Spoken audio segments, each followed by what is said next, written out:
Today we are joined by Elizabeth McKinnon. She rides for the St. Piran's women's team. She does a bit of road racing and a bit of cyclocross. She also has a jewellery business, so that's definitely worth checking out. Um, there will be that in the show notes, as well as when we're talking about it, you'll see screenshots. I think it's really clever what she does, and it's really interesting stuff. Hi, thank you so much for joining me. How's it going? I'm good, thank you. How are you? Yeah, not too bad. Enjoying the fact that there's a bit of sunshine. I didn't really recognise that ball of fire in the sky, so it's nice to see it. Yeah, I'm sick of. I went out the other day and it was just constant rain for 3 hours. It was awful. I had enough by the end. Yeah, I bet. Um, I guess like it's an easy way to start the conversation, but like, how did you get into cycling? Like everyone's journey is so different. I'm curious what yours is. So when I was little, my dad and my mum they always rode with me, and I don't really fully know how I got into it. I kind of just started riding a bike, and then when I was about 8, I was out on a ride one day, and it was down the coast, and we bumped into Dave, and this was the guy who ran the local club. So DCC was my first club, and we just got chatting to him, and then he was like, "Oh, just come along for a session," and that's basically how I got into. And then I was with them for about 8 years, that club. So that was the start of it, basically. Wow. And like, at what point did you start like racing and then, competing, I guess? And what was it, just road bikes, or was it? So I see you've got quite an extensive cross background. So like, yeah, where was your passion? It was definitely my passion is in cross. So I started racing. I did triathlon originally, and Wow. then so I did everything kind of separately, and I did triathlon, and I did cross when I was about, I think I started cross when I was about 10.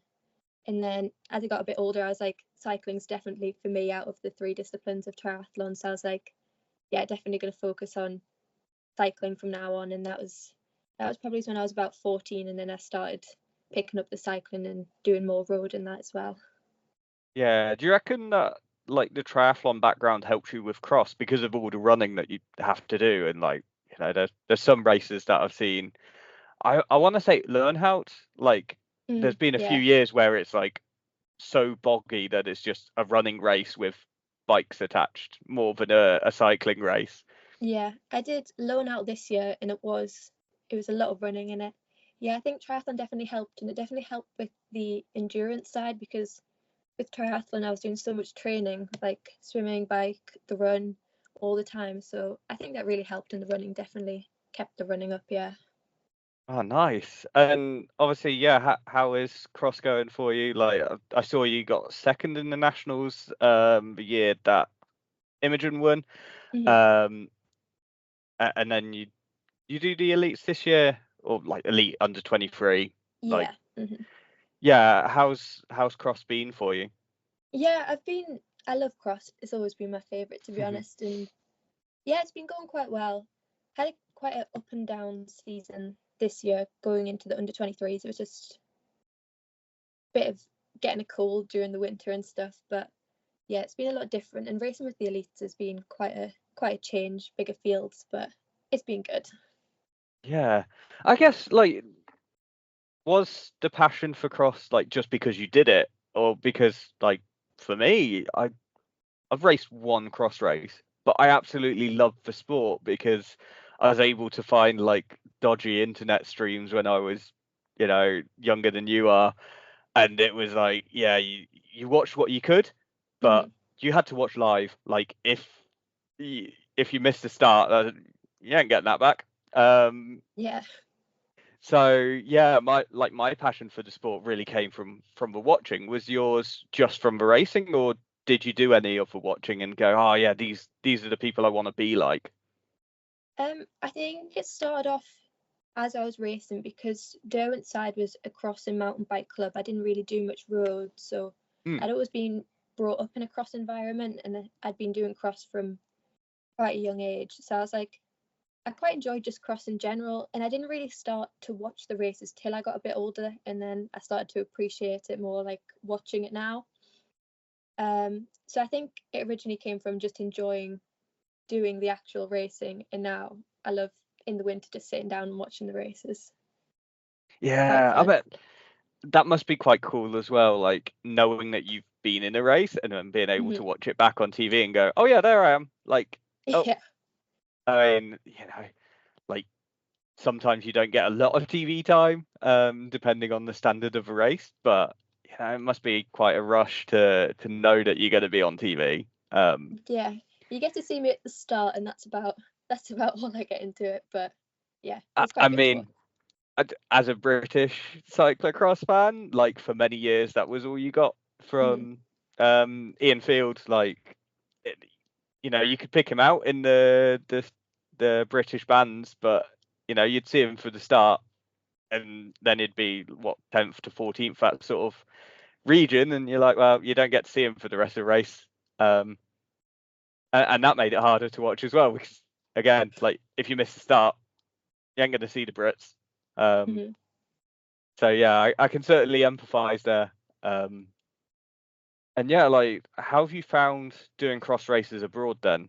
Because is it completely different, or is it still at its heart the same, and it's just quicker? Like how? Yeah, is there any difference really? I think I found quite a big difference. This year was my first Christmas in Belgium, so that was quite. I found probably one of the biggest differences is the crowds as well. Like Mm, at a national in England, you might get like just the people who are racing coming to watch, but in Belgium, it's like they love it so much that the crowds are like 10,000, 20,000 people, and it's just ridiculous, and people are cheering your name, and you haven't got a clue who they are. They just happen to know you, and it's like definitely a lot better atmosphere, I'd say. yeah. Are you looking to replicate that next season? I guess. It kind of feels weird, like mid road season, where as we're talking, we just had Paris Roubaix, we're building up to Amstel Gold, but we're kind of talking about cross. Like, yeah, well, do you even have plans for the next cross season, and are you hoping to spend more time in Belgium? Yeah, I'd definitely like to spend more time in Belgium this year. So it'll be my second year under 23. So I think since I've had a bit more experience last year, I think I'm looking forward to going into this one a bit quicker than I was the last season. So I think that'll be quite good. And I'd like to do definitely the Christmas period in Belgium again, and maybe add a few more races in over that Mm. time. Yeah, I mean, one I always look forward to is the Koppenberg Cross, just Hmm. because it's like November 1st every year as well, so like the day of the week changes, but yeah, it's like an Hmm. iconic climb, obviously, and a great race, and Brits always seem to do well there. I don't know why, like there must be something about it that makes British people perform well, but Yeah, I you think know, I found doing Koppenberg this year, I think the Brits like it because I found especially this year it was a lot slower of a course, and mm, I think we definitely do a lot better in like sloggy, muddier courses. I think that's why, especially when it's not yeah. as quick. So I think the Dutch like to race quick, and we like to race a bit more in the muddier conditions. It brings an interesting question up. Like, what would be an ideal course for you for cross to get the sort of best performance out of you? Um, Muddy the better, and Okay. a bit of running in there as well. I think helps. If it's a fast, dry course, I'm not usually the biggest fan of it, but it starts raining middle of the race. That's good as well. Yeah, because like obviously the American scene is very much dry and dusty Hmm. a lot of the time, and you know it's just a crit in the mud really. Yeah, Um, whereas yeah, like the British style and more European, I guess, is definitely more conducive to your talents. So that works out quite nicely for you actually. Um, yeah. yeah, are there any courses that you've looked at and you're like you haven't raced yet, but you want to like? I, I'll be honest, I can't remember what you've raced so far, but there's certainly some iconic courses out there like Coxide, like Zornhoeven, and Namur. Are there any that you're like, oh yeah, I can't wait to get onto that course? I'd like to do. Deegam. I went and watched it this year, but I found it's definitely more one for the atmosphere, I think, and I think that would be a good one to try. So definitely Deegam this year, and I'd like to try and do Benidorm actually. I don't think it's suited to me, but I think it would be quite a fun race to do. Yeah, it's kind of it's weird, isn't it? Like that, it kind of sticks out as a destination. Mhm. It's like here's all these kind of industrial and post-industrial places that are kind of, you know, if the weather's not good, it's kind of bleak in a way. And then Yeah. there's Benidorm, the sort of holiday capital that it is, which is just completely bananas, really. But I mean, they've made it into a great race, and it seems to have gone well for them Yeah, it was as a quite World exciting Cup. to So, watch this year. actually, when you do watch cross, are you looking for anything in particular, or are you just watching it for entertainment as a fan, or are you like super analytical and like, oh, I see what like yeah, Lucinda Brand's doing on this corner. I think that's really good, but Peters is doing something great on the rest of the course. Like, yeah, how are you Yeah, watching? I think partly that, but then also just because I like to watch cross. I think it's just fun. I like it when there's definitely a battle going on. I don't really like when someone just goes off the front and wins. It's more exciting when it's definitely a lot closer together. But I think I just like watching it because it's a good watch. Yeah, yeah, definitely. Um, yeah, I just want to move on then to like you going to St. Piran women's team. Like, how did that come about? Um, I assume they're quite willing for you to do cross and road. Mhm. But like, yeah, how did that come about? How are you finding it being on that team so far? Yeah, it's been good so far. I've only done 2 races this season, so I haven't really done many races yet. But yeah, I applied to them last year. I'm not really sure when, but I was looking for a new road team since moving out because I was with Tafauti previously and I was moving out of junior, so I needed a new team. So I'd always seen St. Piran, so I was like, I'll apply. And then I got an email back from John, who runs the women's team, and I had a chat with him and everything, and he went through everything with me. And yeah, then he was like, would you like to be on the team? And I said yes. So, and then got Cleveland Classic with them this weekend, so that'll be good. Yeah, I assume that that's quite a local race for you. I am guessing, but Yeah, it's only about a 50-minute to an hour drive, so it's not too far. that's decent. That was good, and that was used for nationals last year, wasn't it? So, Yeah. obviously this is actually going to go out after you've raced there. So, congratulations. That was a heck of a result. I can't believe that happened. Like that was crazy. That incident. Oh yeah. Um, hopefully this is all relevant.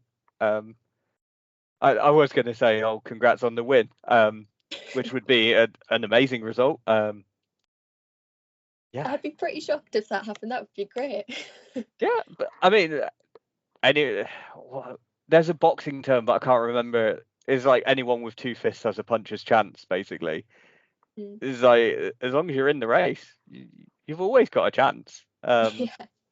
But like, how are you approaching it then? Are you going in going, oh, I want a result, or like, yeah, what would be success for you at the Cleveland Classic? Um. Well, I've had a bit of back issue at the minute, so I'm not really sure how well I'm gonna do in it. But I'm just hoping to. I'd like a good result if I could. I've looked at the course. It's quite a hilly course from what I've Mm, seen. Um. So yeah, top 20 would be nice if I could. yeah.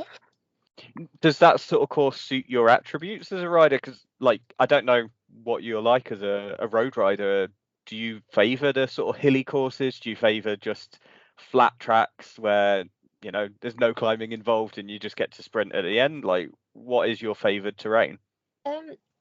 I don't mind a hill in a road race. I've looked at the profile for this one and it looks to be a bit more shorter, punchier climbs, which I'm not the biggest fan of. I prefer like a longer, more controlled effort rather than like a spiky kind of effort. But I think everyone's in the same boat, so I think just gotta stick in there with it. Yeah, I think the UK in general does seem to favour those sort of short punches, doesn't it? Like, it's just, yeah, it's one of those. But yeah, well, hopefully you go well there and get a result that you can be proud of and have a race that you can be proud of, regardless of result. So yeah, sorry, just looking down at my notes. What are the rest of your goals for the road season and for the upcoming cross season? I say upcoming as if it's next month, but you know what I mean, for next year's cross season. Yeah, so for road, I think I've definitely got all the national road series races planned in, and I definitely like to do a few of the crit races this year. Mm. Not the biggest fan of crits, so I'm hoping to try and practice them a bit more and hopefully get a bit better at them. And I'm also looking to do some gravel races this year as well. So I'm entered for the Gralic this year, so that should be a good race as well. And then for cross, cross seems to be getting earlier and earlier start every year now. So I'm hoping to have a better start than the last cross season and get into the deep end quite early on. Yeah, it's kind of deceptive. Like, yeah, it was like the US races, especially, they started like sometimes in August. It's like Cross Vegas is insanely early or whatever. And then yeah, you're right, like just everything seems to be happening earlier every year. It's like Christmas in a way. Like Yeah. that seems to have like sooner, not even Halloween doesn't even have to happen and Christmas is already starting up. It's like, wait a minute, like got other stuff to do yet. So yeah, I totally empathize on there.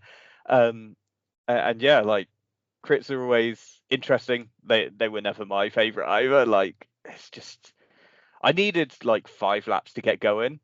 Yeah. And the problem with crits is you don't have 5 laps to get going. You've got 0 laps to get going. It's sprint from the gun and then hold on for grim death for the other 45 minutes. Yeah.